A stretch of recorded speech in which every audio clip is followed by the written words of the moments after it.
പാലസ്തീനെ അതിൻ്റെ നൊമ്പരങ്ങളെ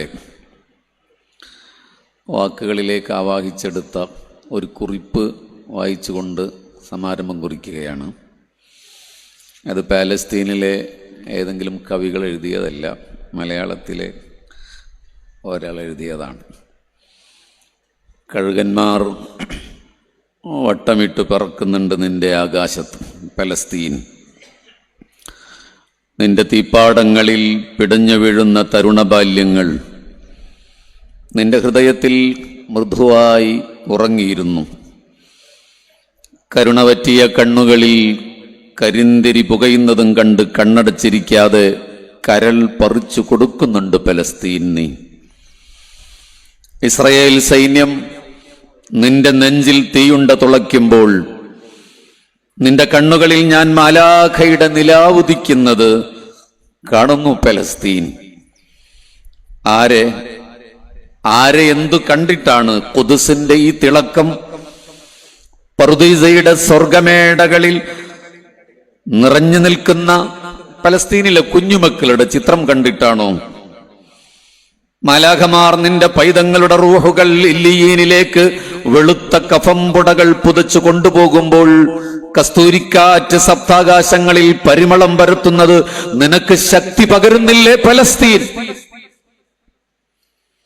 ചിതറുവീണ് കരിഞ്ഞ നിന്റെ മക്കളുടെ മാംസത്തിന് പലസ്തീനിലെ ഒലിവെണ്ണയുടെ മണമല്ല, സ്വർഗത്തിലെ റൈഹാൻ പൂവിന്റെ മണമാണ്.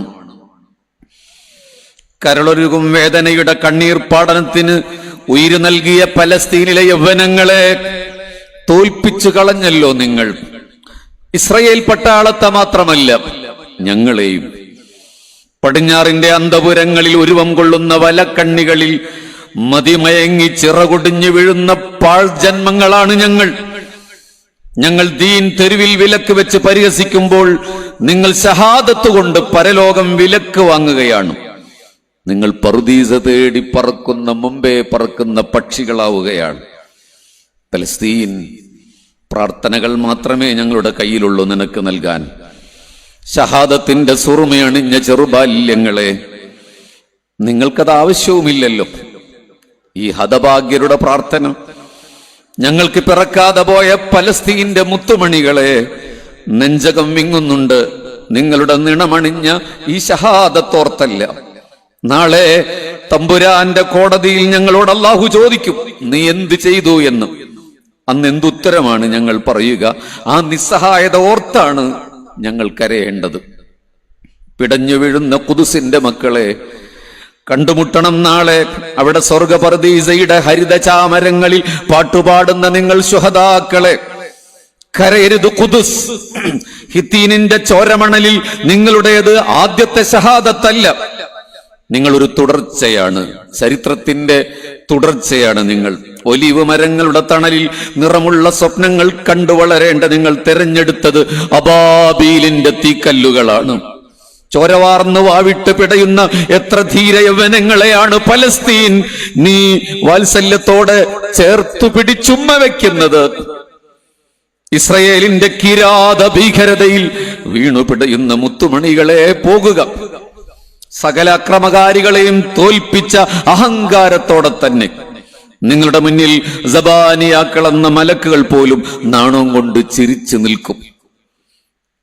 കുറച്ച് ദിവസം കഴിയുമ്പോൾ ഞങ്ങളൊക്കെ നിങ്ങളെ മറന്നു തുടങ്ങും. പക്ഷേ പുരുഷാന്തരങ്ങളിൽ പലസ്തീന്റെ തീപ്പാടങ്ങളിൽ പിറവിയെടുക്കുന്ന തലമുറകളിലേക്ക് നിങ്ങളുടെ വീരചരിതം ഉമ്മമാർ പകർന്നു കൊടുക്കാതിരിക്കില്ല പലസ്തീൻ.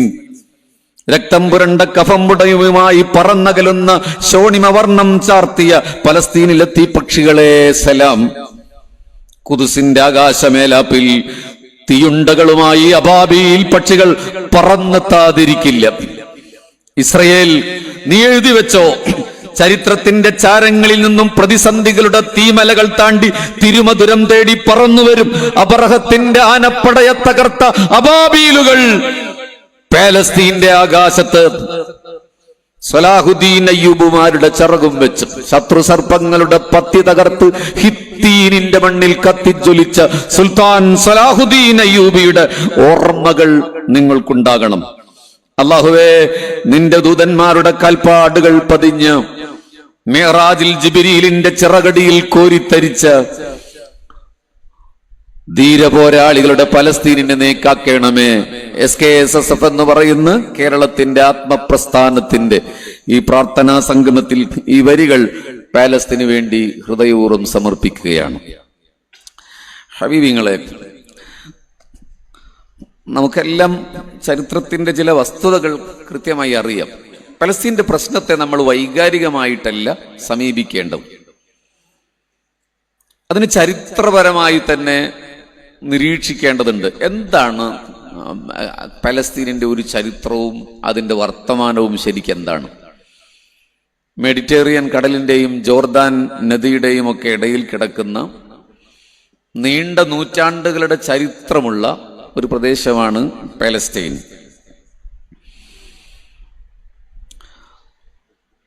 16-ാം നൂറ്റാണ്ടിൽ കാനൻ എന്ന് അവർ വിളിച്ചിരുന്നു, കൻആൻ എന്ന് മുസ്ലിങ്ങളും വിളിച്ചിരുന്ന ഒരു പ്രദേശമാണ്. യാക്കൂബ് നബി അലൈഹി സ്വലാത്തു വസ്സലാം, ജേക്കബ് എന്ന് ക്രിസ്ത്യാനികൾ പരാമർശിക്കുന്ന, അങ്ങനെ പറയുന്ന യാക്കൂബ് നബി അലൈഹി സ്വലാമയുടെ പിൻഗാമികളാണ് ഇസ്രയേലികൾ.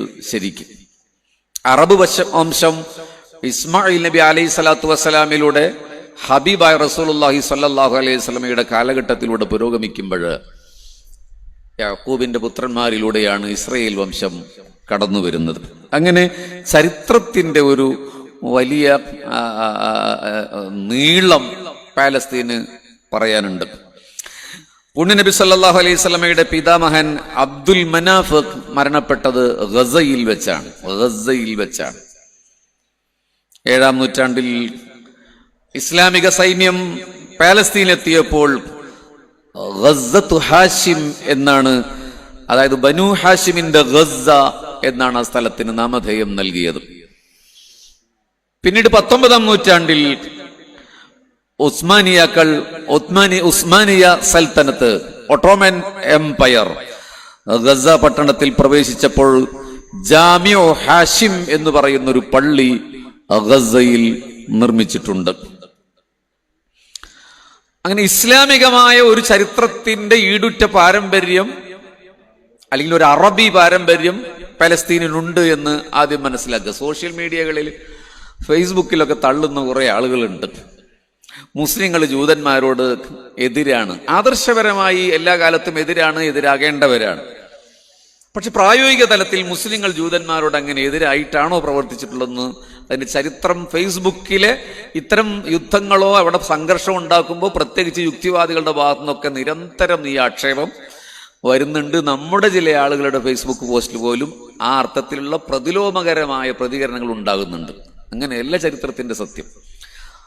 മഹാനായ സയ്യിദന ഉമർ ഇബ്നുൽ ഖത്താബ് റളിയല്ലാഹു അൻഹു ഇസ്ലാമിക സൈന്യം പാലസ്തീൻ കീഴടക്കിയ ഒരുപാട് കാലഘട്ടങ്ങളിൽ പലസ്തീന് നിരന്തരമായ ആധിപത്യത്തിന്റെ ഒരു പൂർണ്ണ ഭൂതകാല ചരിത്രമുണ്ട്.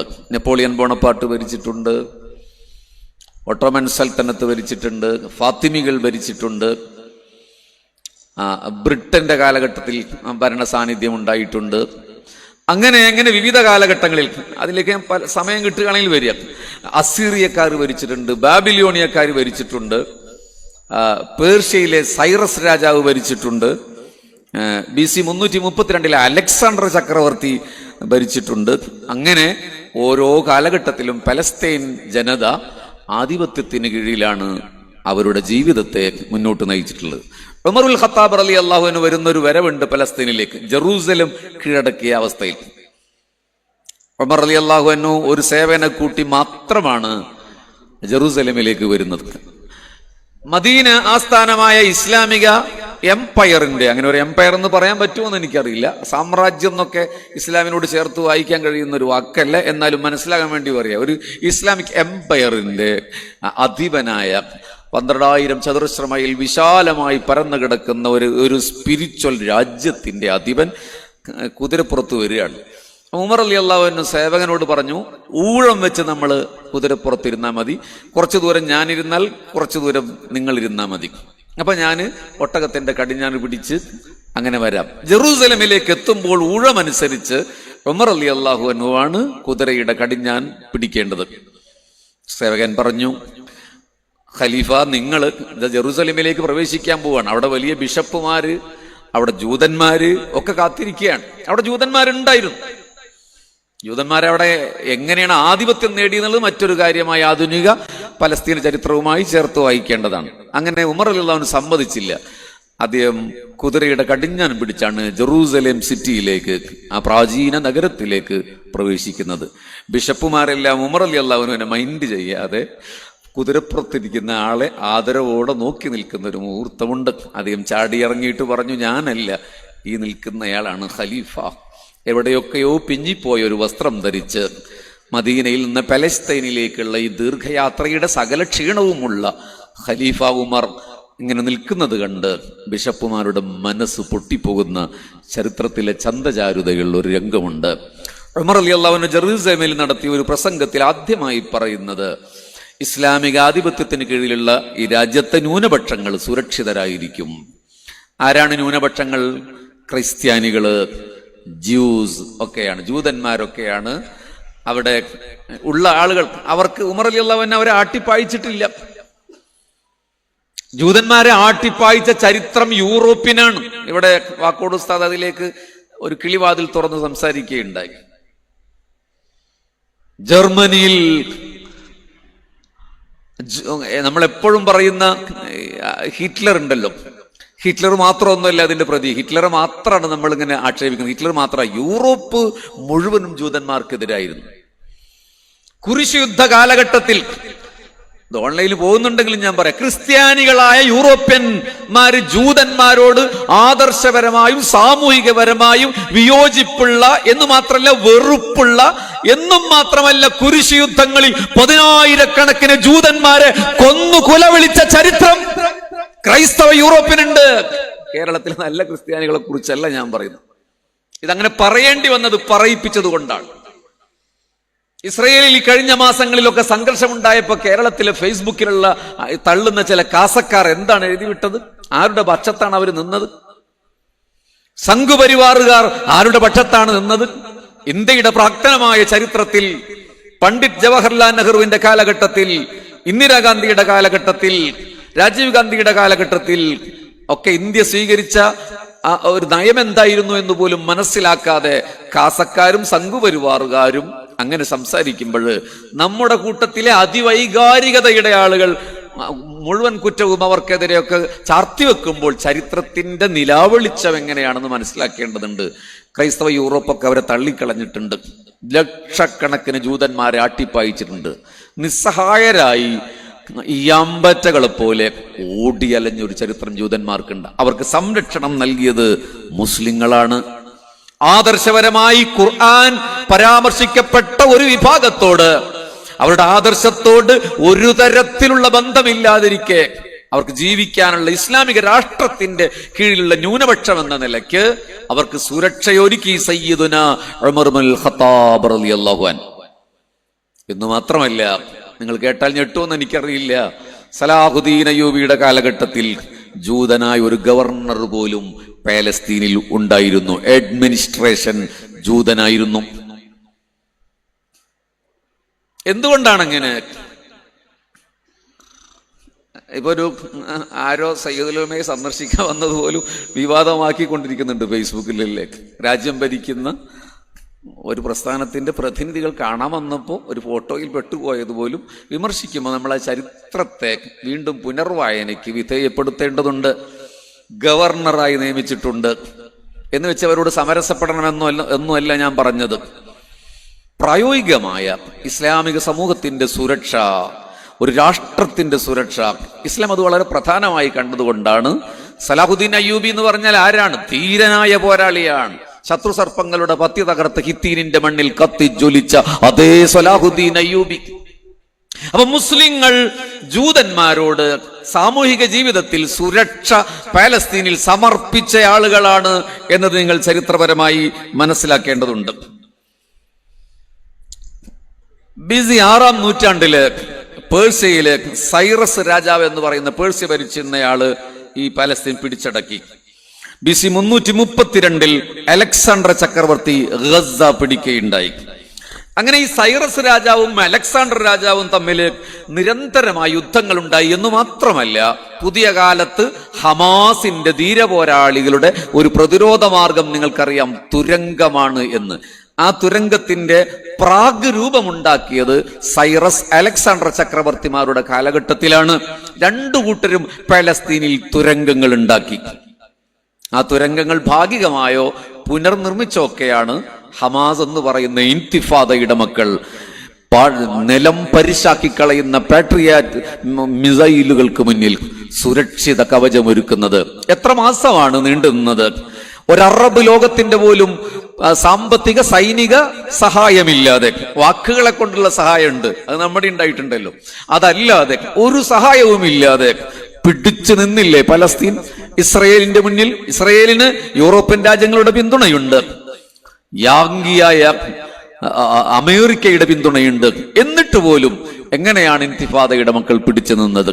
അത് ഈ തുരങ്കങ്ങൾ എന്ന് പറയുന്ന പ്രതിരോധത്തിന്റെ ഏറ്റവും ജൈവികമായ മാർഗത്തെ അലക്സാണ്ട്രിയൻ സൈറീസിയൻ ചക്രവർത്തിമാരുടെ കാലഘട്ടത്തിൽ നിർമ്മിച്ചതിന്റെ ഭാഗികമായ അവസ്ഥയിൽ നിന്നാണ്.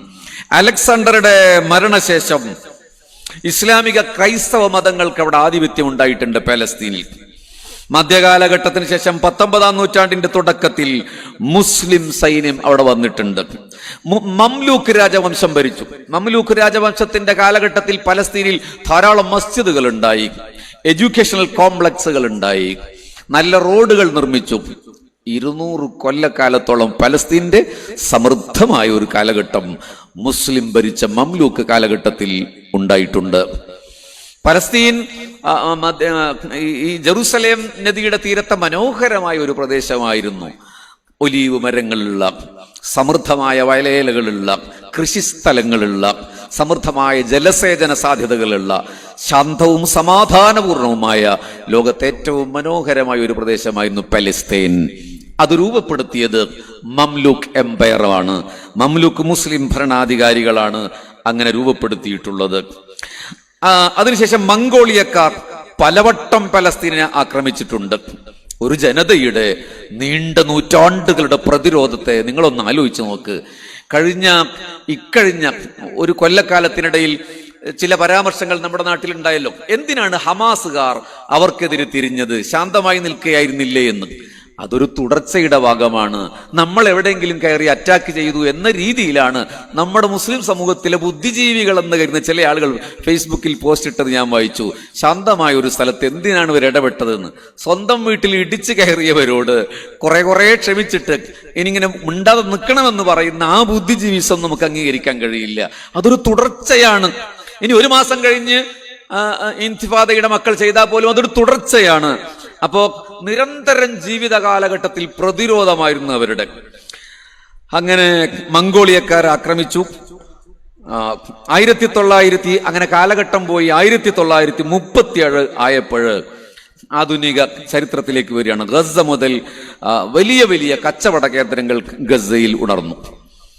സിൽക്ക് റൂട്ടുമായി ബന്ധിപ്പിക്കാൻ കഴിയുന്ന ഒരു വലിയ കച്ചവട കേന്ദ്രമായി ഗസ അടങ്ങുന്ന പലസ്തീൻ മാറുന്ന അതിമനോഹരമായ കാഴ്ചയുണ്ട്. ജോർഡാനുമായും ഈജിപ്തുമായും അതിർത്തി പങ്കിടുന്ന ഒരു രാജ്യം ആണല്ലോ ഈ പലസ്തീൻ എന്ന് പറയുന്നത്.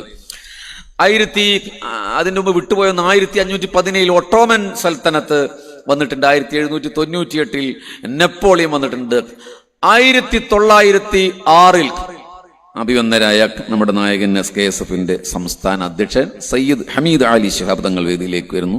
അള്ളാഹു ദീർഘായുസ്സ് കൊടുക്കട്ടെ. ആമീൻ യാ റബ്ബൽ ആലമീൻ.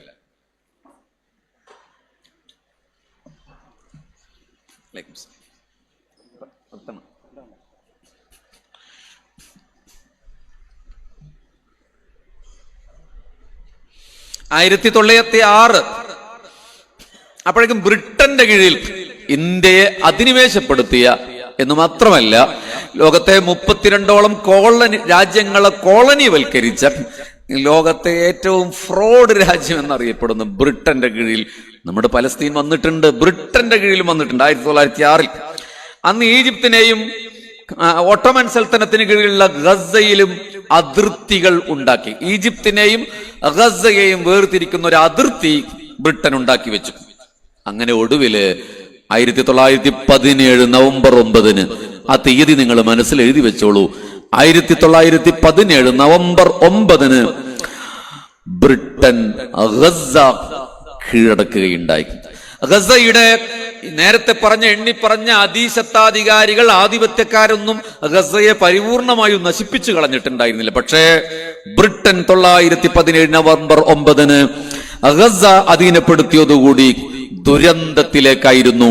ചരിത്രത്തിന്റെ നാഗരികതകളുടെ മനോഹരമായ ഭൂതകാലമുള്ള പലസ്തീൻ അടങ്ങുന്ന ഗസ എടുത്തെറിയപ്പെട്ടത്. അന്ന് ഗസയിലെത്തിയ ബ്രിട്ടീഷ് ജനറൽ എഡ്മണ്ട് അലോൻബീക്ക് ഫലസ്തീനിൽ ജൂത ജനതയ്ക്ക് അവകാശം സ്ഥാപിക്കുന്ന ബാൽഫോർ കരാർ പ്രഖ്യാപനം നടത്തി.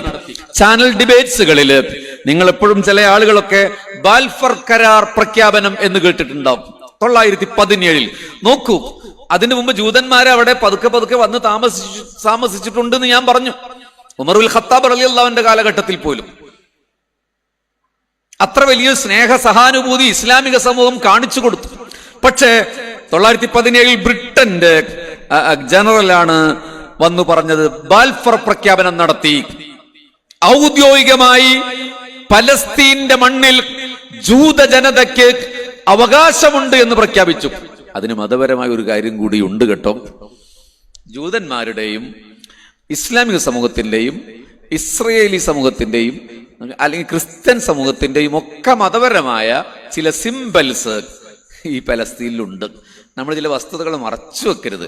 എന്തുകൊണ്ടായിരിക്കും പലസ്തീനിലേക്ക് ഇവർ ഇടിച്ചു കയറ്റിയത് എന്നുകൂടി അറിയേണ്ട ഒരു കാര്യമുണ്ട്. അമേരിക്കയുടെ പുതിയ താല്പര്യങ്ങൾ നമ്മൾ പറയുമ്പോൾ അത് കൂടുതൽ വ്യക്തം. എന്ന് വെച്ചാൽ ശീതയുദ്ധാനന്തരം സോവിയറ്റ് റഷ്യയും അമേരിക്കയും തമ്മിൽ പതിറ്റാണ്ടുകളോളം സമരങ്ങൾ ഉണ്ടായിട്ടുണ്ട്. അതായത് അമേരിക്കക്ക് ബദൽ നിന്ന സോവിയറ്റ് റഷ്യ ഒരു ലോക വൻ ശക്തിയായിരുന്നു, ഒരു ശാക്തിക ചേരി രാഷ്ട്രമായിരുന്നു. പക്ഷേ പെരിസ്ട്രോയിക്കയോടുകൂടി സോവിയറ്റ് റഷ്യ ശിഥിലമാവുകയും തകരുകയും ചെയ്തപ്പോൾ അമേരിക്ക ഏക ഛത്രാധിപതിയായി വളരുകയാണ്. ദ്വിധ്രുവ രാഷ്ട്ര സംവിധാനമായിരുന്നു. 2 സാമ്രാജ്യം, ഒന്ന് അമേരിക്ക, ഒന്ന് സോവിയറ്റ്. അല്ല, സോവിയറ്റ് റഷ്യ തകർന്നപ്പോൾ അമേരിക്ക മാത്രമായി ലോകത്ത്. അപ്പോൾ ബദലായി വളർന്നു വന്ന ഒരു ശക്തി എന്ന് പറയുന്നത് ഇസ്ലാമാണ്. ചെറുപ്പക്കാരെ, നമ്മൾ മനസ്സിലാക്കണം, ഇസ്ലാമാണ് ബദലായി വളർന്നു വന്നത്. ഇസ്ലാമിന്റെ ഈ നവജാഗരണത്തിന്റെ കൊടി പറക്കുന്നത് മിഡിൽ ഈസ്റ്റിൽ നിന്നാണെന്ന് അമേരിക്കക്ക് തോന്നിയത് കൊണ്ട് ഗ്രീൻ ബെൽറ്റ് എന്നൊരു പേരാണ് മിഡിൽ ഈസ്റ്റിലെ അറബ് രാജ്യങ്ങൾക്ക് അമേരിക്ക നൽകിയ പേര്.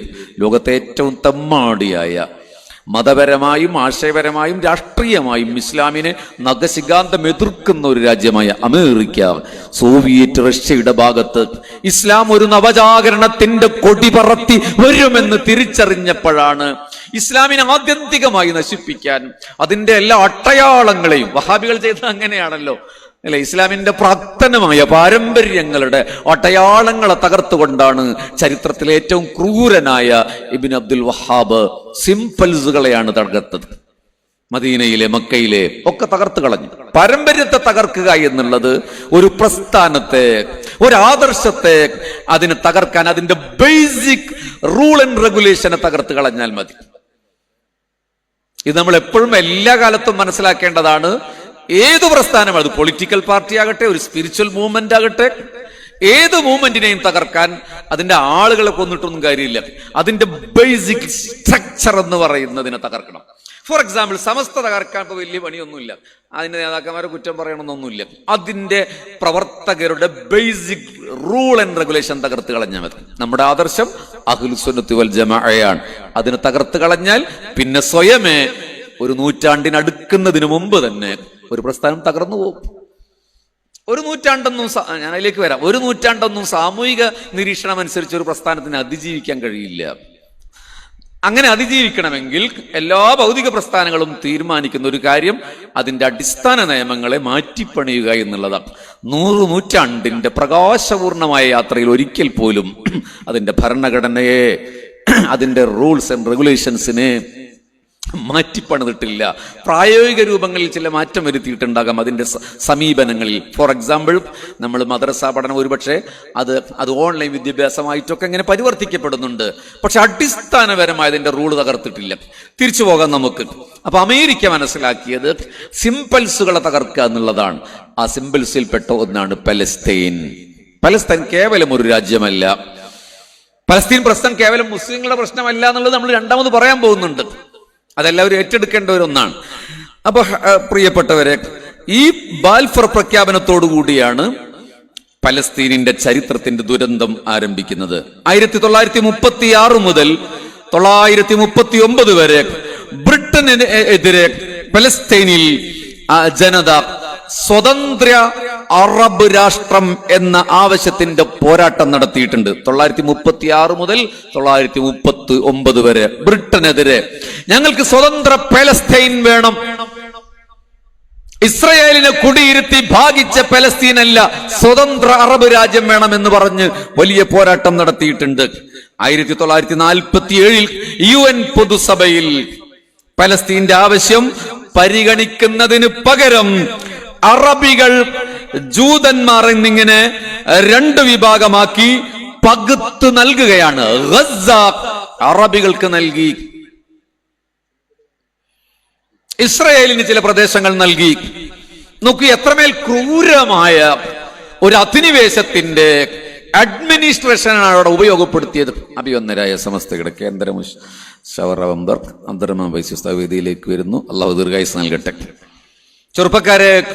ചെറുപ്പക്കാരെ ഇവിടുന്ന് വായിക്കണം പലസ്തീനിന്റെ ആധുനിക ചരിത്രത്തെ.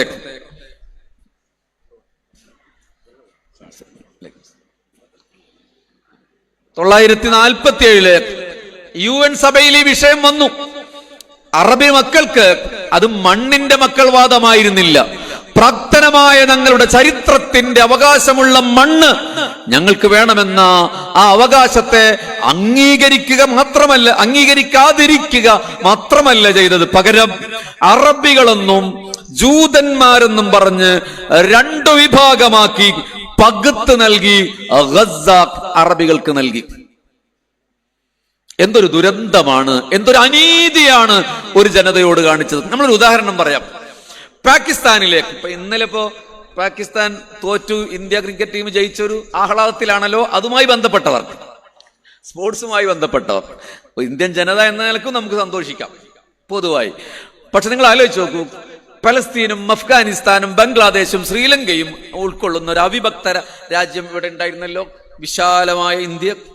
ഇപ്പൊ പാകിസ്ഥാനികൾ പറയുകയാണ് ഞങ്ങളുടെ ജന്മനാടാണ് ഇന്ത്യ, അതുകൊണ്ട് ഞങ്ങൾക്ക് ഇത്തിരി സ്ഥലം ഡൽഹിയിലോ അല്ലെങ്കിൽ കേരളത്തിലെ മലപ്പുറത്തോ കുറച്ച് സ്ഥലം ഞങ്ങൾക്ക് വേണമെന്ന് പാകിസ്ഥാനികൾ പറഞ്ഞാൽ നമ്മൾ എന്താ പറയാ?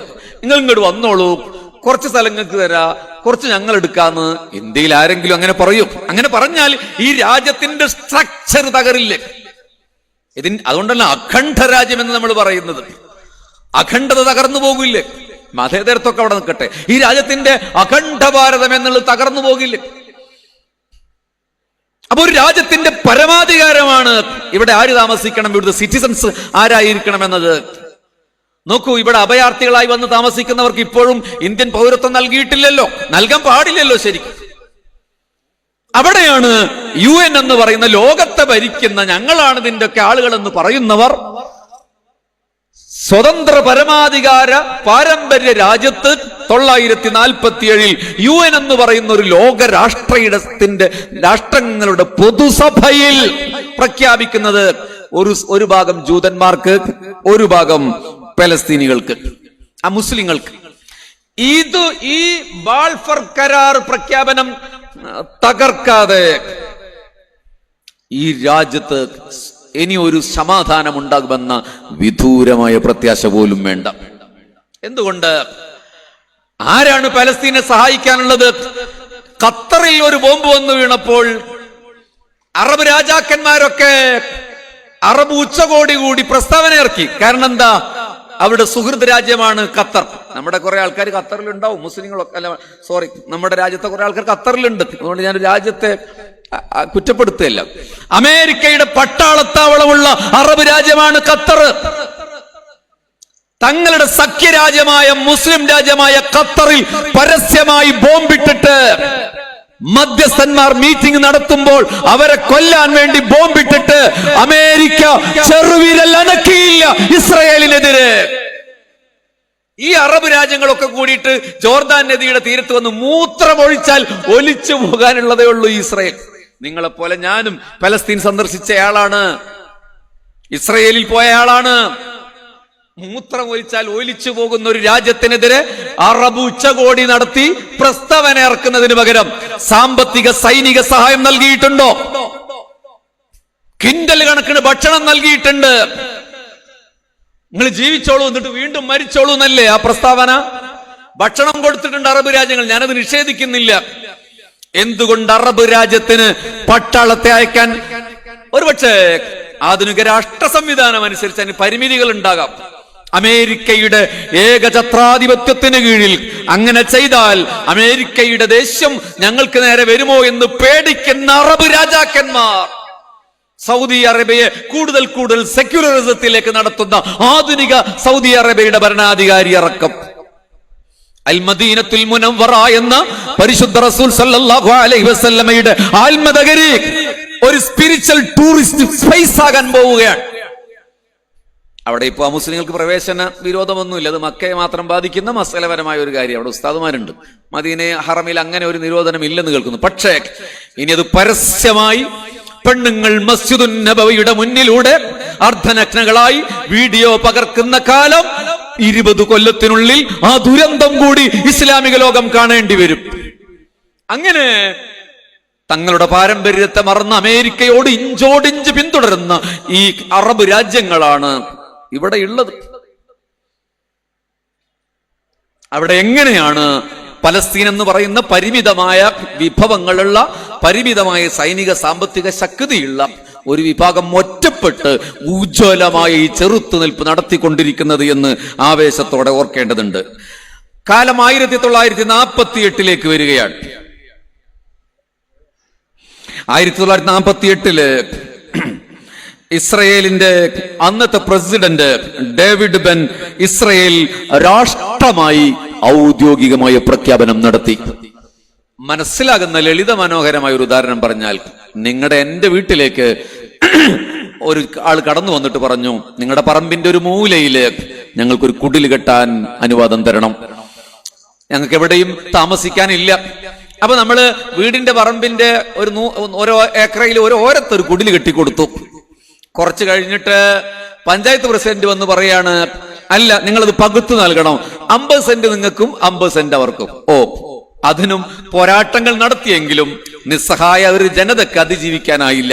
കുറച്ചു കഴിഞ്ഞിട്ട് ഈ 50 സെന്റിലെ ആളുകൾ അധികാരികളാവുകയും അവർക്ക് പ്രസിഡന്റ് ഉണ്ടാവുകയും ചെയ്തിട്ട് ആ പ്രസിഡന്റ് പറയുകയാണ്, ഇസ്രയേൽ എന്ന് ഈ 50 സെന്റിൽ കഴിയുന്ന ഞങ്ങള് ഒരു പരമാധികാരികളാണ്. ആധാരം രജിസ്റ്റർ ചെയ്തിട്ടില്ല, ആധാരം ഇപ്പോഴും ഇപ്പുറത്താളുടെയാണ്. എന്നിട്ട് പറയാം, ഞങ്ങൾക്കാണ് അതിന്റെ പരമാധികാരം, ഞങ്ങളാണ് ഇവിടുത്തെ വാഴക്കൊല വെട്ടുന്നത്, ഞങ്ങളാണ് ഇവിടുത്തെ കൂർക്ക നടുന്നത്, ഞങ്ങളുടേതാണ്. അതും നടന്നു. 1948 തീർന്നില്ല. ജൂതന്മാരുടെ കുടില ബുദ്ധി പ്രവർത്തിക്കുകയും ഈ 50 സെന്റിൽ നിന്ന് വീണ്ടും, ഉദാഹരണത്തിന് പറയാം, 50 സെന്റിൽ വീണ്ടും 1 സെന്റ്, 2 സെന്റ്, 3 സെന്റ്, 4 സെന്റ്, അങ്ങനെ സ്ഥലം കൊടുത്ത, വീട് വെക്കാൻ കൊടുത്ത ആളുടെ വീട്ടിൽ നിന്ന് പിടിച്ചെടുത്താൽ നിങ്ങൾ എന്ത് പറയും? ഞാൻ എന്ത് പറയും? സാറില്ല, മിണ്ടാതിരിക്കണമെന്ന് പറയോ? നമ്മുടെ മക്കൾ അതിനെ പ്രതികരിച്ചു. ഞങ്ങൾക്ക് സ്ഥലം നൽകി, വീട് നൽകി, ഇനി 50 സെന്റിൽ ഇടിച്ചു കയറില്ലേ എന്ന് പറഞ്ഞാൽ നിങ്ങളുടെ മക്കൾ ചോദ്യം ചെയ്താൽ വേണ്ട, ഒരു മണിക്കല്ലെടുത്ത് അവർക്കെതിരെ എറിഞ്ഞാൽ നിങ്ങൾ എന്തു പറയും? ഹമാസ് വെറുതെ ഇരിക്കുമ്പോ വീണ്ടും അക്രമം ചെയ്തു എന്ന് പറയുമോ? അങ്ങനെ പറഞ്ഞില്ലേ മലയാളികൾ കഴിഞ്ഞ പോരാട്ടത്ത്? അല്ല, അതൊരു തുടർച്ചയാണ്. തങ്ങളുടെ മണ്ണിന് വേണ്ടിയുള്ള പോരാട്ടത്തിന്റെ തുടർച്ചയാണ്. ഇതാണ് അതിന്റെ ചരിത്രം. ഇത് മറന്നിട്ട് ഹമാസിനെ തീവ്രവാദികളാക്കരുത്, ഇൻതിഫാദയുടെ മക്കളെ ഭീകരവാദികളാക്കരുത്. ചാനൽ ചർച്ചകളിൽ ചില സെക്യുലർ മുസ്ലിങ്ങൾ വന്നിട്ട് അങ്ങനെ ചെയ്യുന്നുണ്ട്. ഒടുവിൽ കാലം കടന്നുപോയി. 1959 യാസർ അറഫാത്തിന്റെ നേതൃത്വത്തിൽ അൽ ഫതഹ് എന്ന് പറയുന്ന ഒരു പാർട്ടി രൂപീകരിക്കുന്നുണ്ട്. ആധുനിക ചരിത്രത്തിലേക്ക് എത്തിക്കഴിഞ്ഞു നമ്മൾ. യാസർ അറഫാത്ത് സമീപകാലത്തെ ലോകത്തെ ശ്രദ്ധേയനായ ഒരു വ്യക്തിയാണ്. നമ്മൾ ഈ സാധനം ഇടുമ്പോൾ പോലും SKSFന്റെ സ്റ്റേറ്റ് കമ്മിറ്റി ഇത് ഇടുമ്പോൾ പോലും ഓർമ്മകൾ പതുക്കെ യാസർ അറഫാത്തിലേക്ക് പോകുന്നുണ്ട്. 1959 അൽ ഫതഹ് എന്ന് പറയാം. അതൊരു പൊളിറ്റിക്കൽ മൂവ്മെന്റ് ആയിട്ടാണ് രൂപീകരിച്ചെങ്കിലും അതൊരു മിലിറ്റൻ മൂവ്മെന്റ് ആയിരുന്നു. ശരിക്കും പറഞ്ഞാൽ പൊളിറ്റിക്കൽ മൂവ്മെന്റ് എന്നാണ് പറഞ്ഞിരുന്നതെങ്കിലും മിലിറ്റൻഷ്യ ആയിരുന്നു ഈ 1959 രൂപീകരിച്ച അൽ ഫതഹ് പാർട്ടി. അദ്ദേഹത്തിന്റെ ചരിത്രം ദീർഘിച്ചതാണ്. 1987 എത്തിയപ്പോൾ ഇൻതിഫാദ അൽ ഫതഹ് പതുക്കെ ഇല്ലാതെയാവുകയും, അതിന് ചരിത്രപരമായ ചില കാര്യങ്ങളുണ്ട്. ചിലതൊക്കെ പറഞ്ഞാൽ യാസർ അറഫാത്തിന്റെ ഈ മതപരമായ അല്ലെങ്കിൽ തങ്ങളുടെ ഒരു ജനതയോടുള്ള താല്പര്യം പലപ്പോഴും ഇതേപോലെ അറബ് രാജ്യങ്ങൾ, അങ്ങനെ ഇപ്പോൾ മരിച്ചുപോയ ഒരാളെ കുറ്റപ്പെടുത്താൻ പാടില്ല. ശരിക്ക് പതുക്കെ ഒരു വിധേയത്വ മനോഭാവത്തിലേക്ക് വഴുതി മാറിയിട്ടുണ്ട്. കാരണം യാസർ അറഫാത്തിന് യൂറോപ്യൻ രാജ്യങ്ങൾ എല്ലാ അർത്ഥത്തിലുമുള്ള ഒരു ഗസ്റ്റായി, ഒരു രാഷ്ട്രത്തലവനെ പോലെ അംഗീകരിക്കുന്ന ഒരു ചുറ്റുപാടുണ്ടായപ്പോൾ അധികാരം, പണം എന്നൊക്കെ പറയുന്നത് ഏത് ആദർശവാദിയെയും ഒരു നിമിഷം തളർത്തിക്കളയും. അത് മനുഷ്യന്റെ സ്വാഭാവികമായ ദൗർബല്യമാണ്. അപ്പോഴാണ് ചരിത്രത്തിന്റെ ഇടിമുഴക്കം പോലെ 1987 ഇൻതിഫാദ കടന്നു വരുന്നത്. അഹമ്മദ് യാസീൻ എന്ന് പറയുന്ന, അഹമ്മദ് യാസീന്റെ എല്ലാ നിലപാടുകളോടും ഒരുപക്ഷെ നമുക്ക് യോജിക്കേണ്ടി വരില്ല. അദ്ദേഹത്തിന്റെ കീഴിൽ രൂപപ്പെടുത്തിയ ഒരു പ്രതിരോധ സംവിധാനമാണ് ഹമാസ് എന്ന് പറയുന്ന പ്രസ്ഥാനം. ഇവിടെ ചാനലിലോ ഫേസ്ബുക്കിലോ ഇരുന്നിട്ട് നമുക്ക് പറയാം ഹമാസ് തീവ്രവാദികളാണ്, ഹമാസ് ഭീകരവാദികളാണെന്നൊക്കെ പറയാം. പക്ഷേ ജന്മനാടിന് വേണ്ടിയുള്ള സ്വാതന്ത്ര്യ പോരാളികളാണ്. നിങ്ങളുടെ മലപ്പുറത്തെ മലബാറിൽ ഒക്കെ വലിയ വിപ്ലവങ്ങൾ ഉണ്ടായിട്ടില്ലേ? 1920കളിൽ സ്വാതന്ത്ര്യ സമരത്തിന്റെ പോരാട്ടങ്ങൾ, ഏറനാടിന്റെ വെള്ളുവനാടിന്റെ മലമടക്കുകളിൽ നിന്ന് ഗറില്ല പോരാട്ടം നടത്തിയ എളമ്പുളാശ്ശേരി ഉണ്ണിമൂസയെ പോലെയുള്ള, വാരിയങ്കുന്നൻ അഹമ്മദ് ഹാജിയെ പോലെയുള്ള, നോക്ക് അതന്നല്ലേ ഇന്ത്യയിൽ നടക്കുന്നത്. വാരിയങ്കുന്നൻ നമ്മുടെ ധീരദേശാഭിമാനിയായി 15 കൊല്ലം വരെ മലയാളം നിരാക്ഷേപം അംഗീകരിച്ച പോരാളിയാണ്. മലപ്പുറത്തെ ഈ കോട്ടക്കുന്നില് നെഞ്ചത്തേക്ക് വെടിവെക്കാൻ വേണ്ടി കൊണ്ടുനിന്ന് കൈകൾ പിറകോട്ട് കെട്ടിയിട്ട് കണ്ണില് ശീല കെട്ടിയപ്പോ വാരിയങ്കുന്നൻ എന്ന മനുഷ്യൻ കേവലം ഒരു പൊളിറ്റിക്കൽ നേതാവല്ല, യാ ഗൗസ് യാ മുഹിയുദ്ദീൻ എന്ന് വിളിക്കുന്ന സുന്നിയായ ധീരദേശാഭിമാനിയായ പോരാളി പറഞ്ഞു, എന്റെ കണ്ണിലെ കെട്ടഴിക്ക്, ജനറൽ ഡയറിന്റെ മുന്നിൽ കെട്ടഴിക്ക്, എന്റെ കയ്യിന്റെ കെട്ടഴിക്ക്, ഞാൻ ഓടിപ്പോകില്ല. നിങ്ങൾ എന്റെ പിറഭാഗത്ത് നിന്ന് വെടിവെക്കാനാണ് ആഗ്രഹിക്കുന്നത്. ചരിത്രം നാളെ പറയും, ഓടി രക്ഷപ്പെടുമ്പോൾ വാരിയങ്കുന്നൻ അഹമ്മദ് ഹാജിക്ക് വെടിയേറ്റു എന്ന്. പിറക്കാനിരിക്കുന്ന മലപ്പുറത്തെ ചെറുപ്പക്കാർ ഒറ്റിക്കൊടുത്തവനെന്നും പേടിത്തൊണ്ടനെന്നും ചരിത്രം വിധി എഴുതുമെന്ന് ഭയന്നുപോയ മനുഷ്യൻ പറഞ്ഞു, നെഞ്ചത്തേക്ക് വെടിവെക്ക്, എന്റെ സിരകളിൽ ഒഴുകുന്നത് ലാ ഇലാഹ ഇല്ലല്ലാഹയുടെ രക്തമാണ്.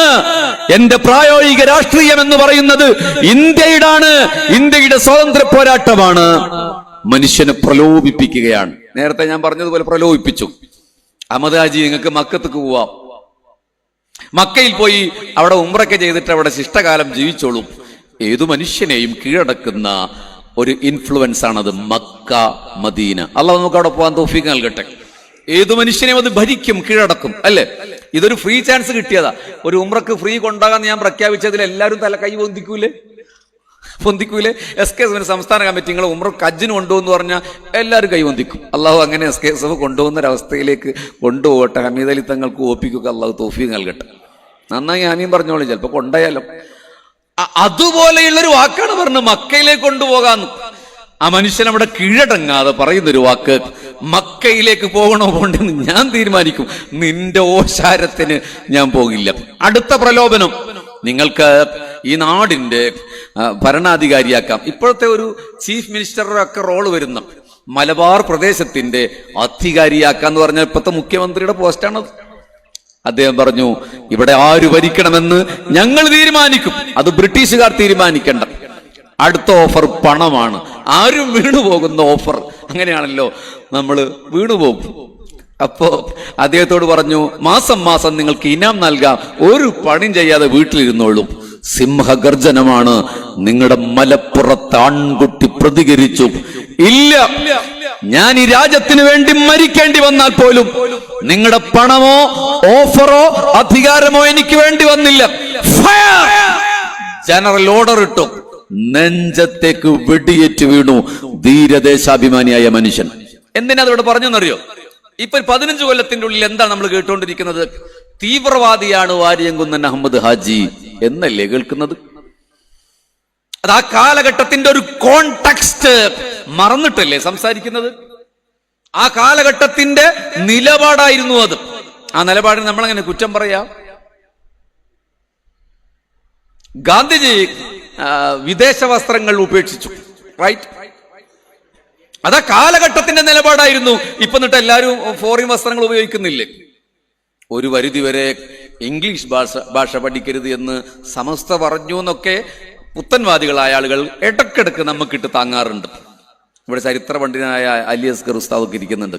അങ്ങനെ ഔദ്യോഗികമായി സമസ്ത പറഞ്ഞു എന്ന് എനിക്കറിയില്ല. ഇനി അങ്ങനെ ഉണ്ടെന്ന് തെളിഞ്ഞാൽ പോലും അന്നത്തെ ശരി അതാണെന്ന് ഉറപ്പിച്ച് നട്ടല്ലോടെ നമ്മൾ പറയണം.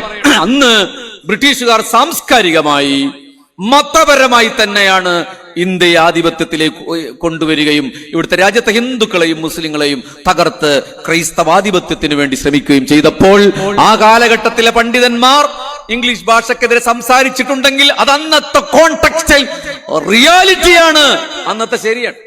ഇന്ന് നമ്മള് SNEC നടത്തുന്നില്ലേ? ഇംഗ്ലീഷ് വിദ്യാഭ്യാസത്തിന് കുഴപ്പമുണ്ടോ?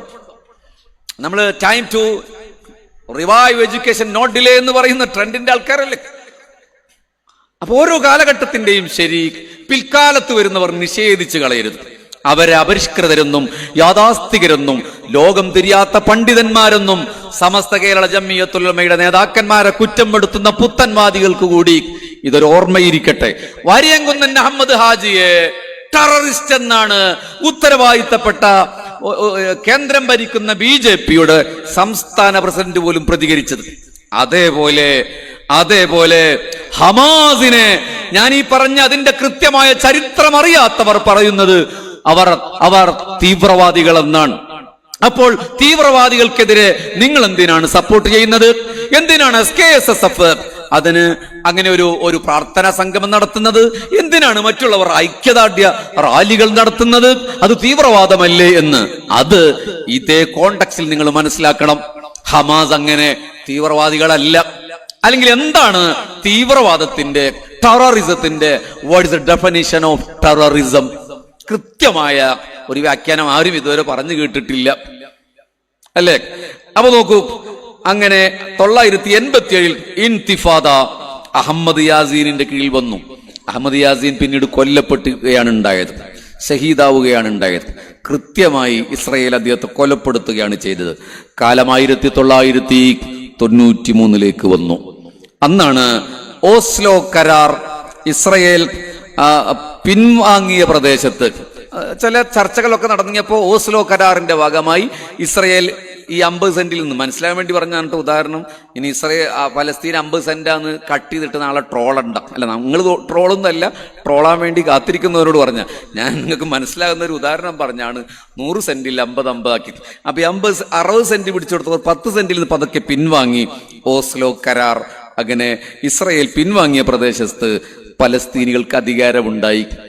നമ്മുടെ വീട്ടിൽ ഇടിച്ചു കയറി വന്നിട്ട് നമ്മുടെ റൂമിൽ നിന്ന് ഇറങ്ങിപ്പോയിട്ട് നമ്മുടെ റൂമിന്റെ അധികാരം നമ്മുടെ വാപ്പാക്ക് കിട്ടി എന്നുള്ള മണ്ടത്തരമാണ് ഓസ്ലോ കരാർ എന്ന് പറയുന്നത്. ഈ മണ്ടത്തരത്തിന് വേണ്ടിയിട്ടാണ് UN പൊതുസഭ കൂടിയത്, ലോകരാജ്യങ്ങൾ ചർച്ച ചെയ്തത്. വാപ്പാക്ക് വീണ്ടും റൂമിന്റെ അടുക്കളയുടെ അധികാരം കിട്ടിയെന്ന് പറയാം. അങ്ങനെയാണ് ഉണ്ടായത്. കാലം കടന്നുപോയി, 2000 എത്തി.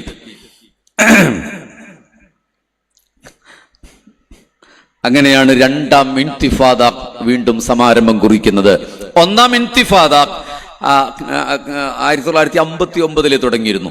ശക്തമായ പോരാട്ടവുമായി അറബ് ജനത എന്ന് ഞാൻ പറഞ്ഞില്ല, പലസ്തീൻ ജനത പുറത്തേക്ക് വരികയാണ്. അങ്ങനെ രണ്ടാം ഇൻതിഫാദയുടെ ഉജ്ജ്വലമായ മുഹൂർത്തങ്ങൾക്ക് പലസ്തീൻ സാക്ഷ്യം വഹിക്കുകയുണ്ടായി. നോക്കൂ, ഈ കഴിഞ്ഞ കാലഘട്ടങ്ങളിലൊക്കെ 2009 1417 പലസ്തീനികളാണ് മരിച്ചത്. 100-ൽ താഴെ ജൂതന്മാരാണെന്ന് മരിച്ചത്. 2012 166 മുസ്ലിങ്ങളാണ് മരിച്ചത്. 4-5 ഇസ്രയേലികളാണ് അന്നത്തെ സംഘർഷത്തിൽ മരിച്ചത്. 2014 2251 പലസ്തീനികളാണ് മരിച്ചത്. 50-ൽ താഴെയുള്ള ജൂതന്മാരാണ് മരിച്ചത്. 2021 സമീപ കൊല്ലത്ത് 256 ആളാണ് മരിച്ചത്. മറ്റുള്ളവർ വളരെ കുറച്ചാണ്. ഇപ്പോൾ സമീപകാലത്ത് എത്ര മാസം മുമ്പാണ് പുതിയ ആ പോരാട്ടം തുടങ്ങിയത്? ഇതുവരെ ഹബീബിങ്ങളെ, പ്രിയപ്പെട്ടവരെ, 23,000-ഓളം വരുന്ന പലസ്തീൻ മക്കളാണ് പിടഞ്ഞു മരിക്കപ്പെട്ടിട്ടുള്ളത്. പലസ്തീൻ 23,000-ഓളം. ലോകത്തിന് എന്താണ് കണ്ണു കാണാത്തത്? ലോകം എന്താണ് ഇതിനെതിരെ പ്രതികരിക്കാത്തത്? നിങ്ങൾ ആലോചിച്ച് നോക്കൂ. എല്ലാത്തിനെതിരെയും പ്രതികരിക്കുന്നവർ ഇതിനെതിരെ പ്രതികരിക്കുന്നില്ല. പണ്ട് പരിശുദ്ധ ഖുർആനിൽ ഒരു ജനതയുടെ ദീനവിലാപത്തിന്റെ മുന്നിൽ അവതരിപ്പിച്ച ഒരു ഖുർആനിക സൂക്തമുണ്ട്. വമാലക്കും ലാ തുഖാതിലൂന ഫീ സബീലില്ലാഹ് വൽ മുസ്തദഅഫീന മിനർ റിജാലി വൻ നിസാഇ വൽ വിൽദാൻ അല്ലദീന യഖൂലൂന റബ്ബനാ അഖ്രിജ്നാ മിൻ ഹാദിഹിൽ ഖർയത്തിൽ ളാലിമി അഹ്ലുഹാ വജ്അൽ ലനാ മിൻ ലദുൻക വലിയാ വജ്അൽ ലനാ മിൻ ലദുൻക വലിയാ വജ്അൽ ലനാ മിൻ ലദുൻക നസീറാ എന്ന് പ്രാർത്ഥിച്ചൊരു പ്രാർത്ഥനയുണ്ട്. നിങ്ങൾ എന്തുകൊണ്ടാണ് ദുർബലരായ പുരുഷന്മാർക്ക് വേണ്ടി ശബ്ദിക്കാത്തത്, സമരം ചെയ്യാത്തത്? പെണ്ണുങ്ങൾക്ക് വേണ്ടി നിങ്ങൾ ശബ്ദിക്കാത്തത്? വൽവിൽദാൻ, കുഞ്ഞുങ്ങൾക്ക് വേണ്ടി നിങ്ങൾ എന്താണ് സംസാരിക്കാത്തത്? ഖുർആനിന്റെ ഈ പ്രയോഗത്തിന്റെ ഒരു വർത്തമാനകാലത്തിന് ആപ്റ്റാകുന്ന ഒരു രൂപം നിങ്ങൾ നോക്ക്. ദുർബലരായ പുരുഷന്മാർക്ക് വേണ്ടി. ദുർബലത എന്ന് പറയുന്നത് ആദർശപരമായി ദുർബലത ബാധിച്ചവർ എന്നല്ല. ഈ ഖുർആനിക പശ്ചാത്തലം തന്നെ സൂറത്തു നിസാഇന്റെ 75-ാമത്തെ ആയത്താണ്. മക്കയിൽ ജീവിക്കുന്ന ആദർശശൂരരായ ആളുകളെ കുറിച്ചാണ്. ദുർബലത എന്ന് പറയുന്നത് ആദർശ ദുർബലതയല്ല, ടെക്നിക്കൽ സഹായമില്ലാത്തതിന്റെ ദുർബലതയാണ്. ഹിജ്റ പലായനം ചെയ്തു പോയി മുത്തുനബിയും സഹാബത്തും റളിയല്ലാഹു തആല അൻഹു. കടുത്ത പീഡനമാണ് ഇവിടെ നടക്കുന്നത്. മുസ്തഫ നബി സല്ലല്ലാഹു അലൈഹി വസല്ലം, ഇവിടെ ഒരു ബോഡി ലാംഗ്വേജ് എന്ന് എനിക്ക് മനസ്സിലാകുന്നുണ്ട്. നമ്മുടെ സമയം അവസാനിക്കുന്നു. അപ്പൊ എഴുത്തിരുന്നതിന്റെ മുമ്പിൽ ഞാൻ നിർത്താം.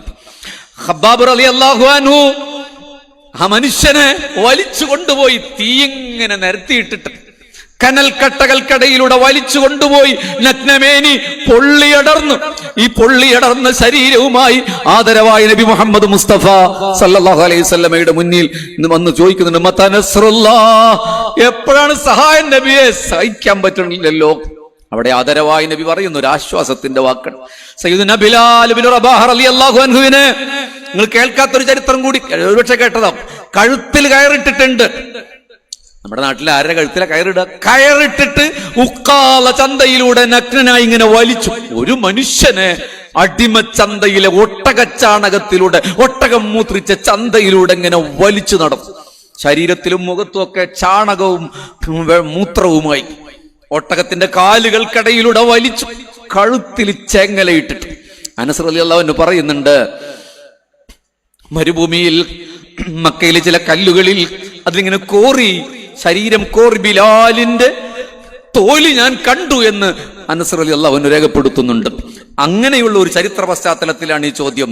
നിങ്ങൾ എന്തുകൊണ്ടാണ് മുസ്തദഅഫീനീങ്ങളായ പുരുഷന്മാർക്ക്, ആദർശത്തിൽ മുസ്തദഅഫീങ്ങളല്ല, ടെക്നിക്കൽ സഹായം കിട്ടാത്ത, സാമ്പത്തികമായ സൈനികമായ ഒരു സഹായം കിട്ടാത്ത പുരുഷന്മാരോട്, വന്നിസാ സ്ത്രീകളോട്, വൽവിൽദാൻ കുഞ്ഞുങ്ങളോട്, അല്ലദീന യഖൂലൂന അവർ പറയുന്നു, റബ്ബനാ അഖ്രിജ്നാ മിൻ ഹാദിഹിൽ ഖർയത്തിൽ ളാലിം, അക്രമികളായ ഈ നാട്ടിൽ നിന്ന് ഞങ്ങളെ പുറപ്പെടുവിക്കണേ.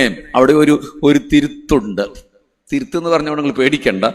ആ തിരുത്ത്, പലസ്തീനികൾ ഞങ്ങളെ ഇവിടുന്ന് പുറപ്പെടുവിക്കണേ എന്ന് പ്രാർത്ഥിക്കുന്നില്ല എന്നൊരു മാറ്റമുണ്ട് അവിടെ. പലസ്തീനികൾ ഒരു കുഞ്ഞിനോട് ചോദിച്ചു, നിനക്ക് പലസ്തീനിൽ പോകണം?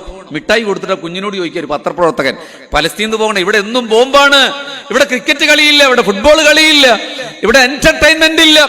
എപ്പോഴാണ് തല പോകുക എന്നറിയില്ല. കുഴിമന്തി ഒന്നും കഴിക്കാൻ പറ്റില്ല, നല്ല ഭക്ഷണം കഴിക്കാൻ പറ്റില്ല. പലസ്തീനിൽ പോകണോന്ന് ആ കുട്ടിയോട് ചോദിച്ചപ്പോ അക്കാഡമിക്കലായി ചൊല്ലി പഠിപ്പിക്കാത്ത ആ കുട്ടി പറയുന്ന മറുപടി, ഇല്ല, എന്റെ ബാപ്പ കിടന്നുറങ്ങുന്നത് പലസ്തീനിലാണ്. എന്റെ ബാപ്പ കിടന്നുറങ്ങുന്ന ഈ മണ്ണിൽ നിന്ന് ഞാൻ പോകൂല എന്ന് പറയുന്ന ഒരു ധീരതയുണ്ട്. എന്നാലും അഭയാർത്ഥികളായി ഗസയിൽ നിന്ന് പലസ്തീന്റെ മറ്റു ഭാഗങ്ങളിലേക്ക് പോകുന്നവരുണ്ട്. ആ പ്രാർത്ഥന ഇങ്ങനെയാണ്: വജഅൽനാ മിൻ ലദുൻക വലിയ, ഞങ്ങൾക്കൊരു രക്ഷകനെ നൽകല്ലാഹുവേ. അള്ളാഹുവിന്റെ ഭാഗത്തു നിന്നുള്ള സഹായം ചോദിക്കുന്നതിനോടൊപ്പം അള്ളാഹു ഇടപെട്ടുകൊണ്ട് ഒരു രക്ഷകനെ നൽകല്ലാഹുവേ, ഒരു വലിയനെ നൽക് എന്ന് വെച്ചാൽ ഒരു രക്ഷകനെ നൽക്. അത് പലസ്തീനികൾ പ്രാർത്ഥിക്കുന്നുണ്ട്. ആരാണ് രക്ഷകൻ? ആരാണ് രക്ഷ കൊടുക്കേണ്ടത്? സൗദി അറേബ്യ കൊടുക്കണ്ടേ? ഒമാനും ഖത്തറും കുവൈറ്റും ബഹ്റൈനും UAE ഉൾക്കൊള്ളുന്ന GCC കൺട്രികൾ നൽകണ്ടേ? അവർ വലിയമാരായി പീഡിത വർഗത്തിന് വേണ്ടി സഹായികളാകണ്ടേ? വജഅൽനാ മിൻ ലദുൻക നസീറാ, നിന്റെ അരികിൽ നിന്ന് നിന്റെ ഭാഗത്തൊരു സഹായിയെത്താ. അത് വല്ലാത്ത പ്രാർത്ഥനയാണ്. അബറഹത്തിന്റെ ആനപ്പടയാളികൾ കഅബ തകർക്കാൻ വന്നപ്പോൾ അബാബീൽ പക്ഷികൾ ചെറുകല്ലുകളുമായി ആനകളുടെ മസ്തിഷ്കങ്ങളിലേക്ക് എറിഞ്ഞ് തകർത്തു കളഞ്ഞ ആ ചരിത്രത്തിന്റെ പുനരാവിഷ്കാരത്തിന് വേണ്ടി അവരിപ്പോഴും ചോദിച്ചുകൊണ്ടേയിരിക്കുന്നുണ്ടാവും. ഹബീബിങ്ങളെ, SKSF സംസ്ഥാന കമ്മിറ്റി ഇതൊരു ഐക്യദാർഢ്യമാണ്. വിദൂര സ്ഥലിൽ ഒലീവ് പൂത്തു നിൽക്കുന്ന സമൃദ്ധമായ ഗസയുടെ മുനമ്പിൽ രക്തത്തിന്റെ ശോണിമ പടർത്തുന്ന ചിത്രങ്ങൾ പൂക്കളായി വളരുമ്പോൾ നാളത്തെ പുലരിയിൽ മേലാപ്പിലെ സൂര്യനെ കാണുമോ എന്ന ഒരു പ്രത്യാശയുമില്ലാതെ ഉറങ്ങാൻ അങ്ങാടിത്തെരുവിലെ ടാർപോളിന്റെ കീഴിൽ കിടക്കുന്ന ഗസയിലെ കുഞ്ഞു മനസ്സിനോട് പ്രാർത്ഥന കൊണ്ട് ചേർന്ന് നിൽക്കുകയാണ് ഇന്ത്യയിലെ ഈ മഹാപ്രസ്ഥാനത്തിന്റെ യുവത്വം. അല്ലാഹുവേ, ഗസയിലെ പലസ്തീനിലെ ജനതയ്ക്ക് നീ വിമോചകനെ നൽകണമേ റബ്ബേ. Thank you. അസ്സലാമു അലൈക്കും. അധ്യക്ഷ പ്രഭാഷണത്തിന് വേണ്ടി ആദരണീയനായ സയ്യിദ് ഫഖറുദ്ദീൻ തങ്ങളെ ആദരപൂർവ്വം ക്ഷണിക്കുന്നു.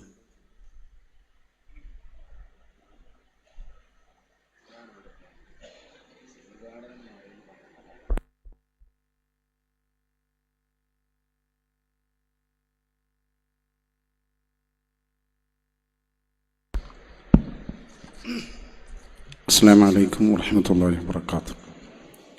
ബിസ്മില്ലാഹിൽ അൽഹംദുലില്ലാഹ് അസ്സലാത്തു വസ്സലാമു അലാ അഷ്റഫി റസൂലില്ലാഹ് വഅലാ ആലിഹി വസഹ്ബിഹി അജ്മഈൻ. അമ്മാ ബഅദ്. ആദരണീയരായ നമ്മുടെ ഈ സംഗമത്തിൻ്റെ ഉദ്ഘാടന കർമ്മം നിർവഹിക്കുന്ന സംഘടനയുടെ സംസ്ഥാന അധ്യക്ഷൻ സർവാദരണീയരായ പാണക്കാട് സയ്യിദ് ഹമീദ് അലി ശിഹാബ് തങ്ങൾ, നമ്മുടെ ഈ പരിപാടിയിൽ സംബന്ധിച്ചു കൊണ്ടിരിക്കുന്ന വളരെ അഭിനന്ദരായ സാദാത്യങ്ങൾ, പണ്ഡിതന്മാർ, സമസ്ത കേരള സുന്നി വിദ്യാർത്ഥി ഫെഡറേഷൻ്റെ വിളി കേട്ട് അതിലുപരി ഫലസ്തീൻ ജനതയ്ക്ക് വേണ്ടിയിട്ടുള്ള നമ്മുടെ ഐക്യപ്പെടലിലെ ഏറ്റവും പ്രധാന ഘടകമായ പ്രാർത്ഥനയിൽ പങ്കെടുക്കാനെത്തിയിട്ടുള്ള നല്ലവരായ സഹോദരന്മാരെ, അല്ലാഹു സുബ്ഹാനഹു വ തആല ഈ അനുഗ്രഹീതമായ സംഗമം നമ്മളിൽ നിന്ന് കബൂൽ ചെയ്യട്ടെ. SKSF സാഹചര്യങ്ങളുടെ കാര്യങ്ങൾ ഉൾക്കൊണ്ടുകൊണ്ട്